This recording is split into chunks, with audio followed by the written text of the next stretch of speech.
A veteran left to die, and now his family is demanding justice.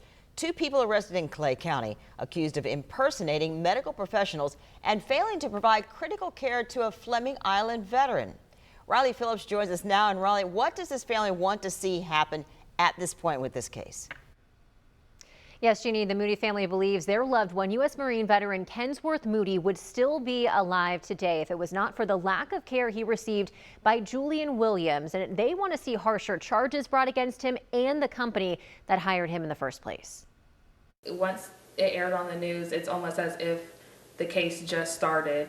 5 months after retired U.S. Marine Gunnery Sergeant Kensworth Moody's death, and his family does not have any closure. I know that he was sick, but we had hope, and that hope was taken away.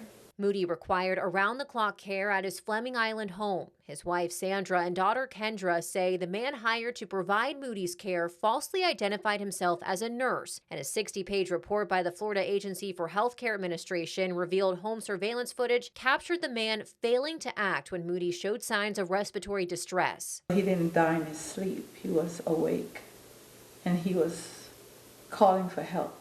The Clay County Sheriff's Office announced the arrest of 2 people in connection to this case on Tuesday. Julian Williams and Alexia Irwin were taken into custody by U.S. Marshals in Michigan, both facing charges of practicing medicine without a license, criminal use of personal identification information, and schemes to defraud. Moody's family, though, wants to see charges related to his death. For them to just kind of downplay how he died and downplay, natural causes, the fact that there's no involuntary manslaughter charge is very confusing. Williams and Irwin worked for Bright Star Care East Jacksonville, Neptune Beach. Sandra also wants to know why the owners of this location are not being investigated. 5 months since that devastating night, Moody's family is still searching for answers, and they want to ensure something like this does not happen again. Ken died senselessly because we had an agency that should be protecting the care of our loved ones, and they failed us.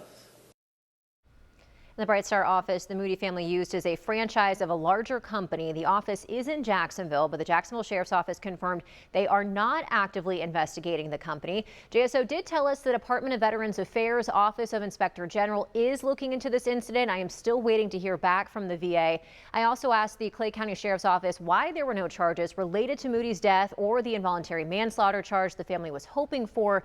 A spokesperson told me they considered all possible charges, and these were the charges they could develop probable cause for. Riley Phillips, First Coast News, on your side.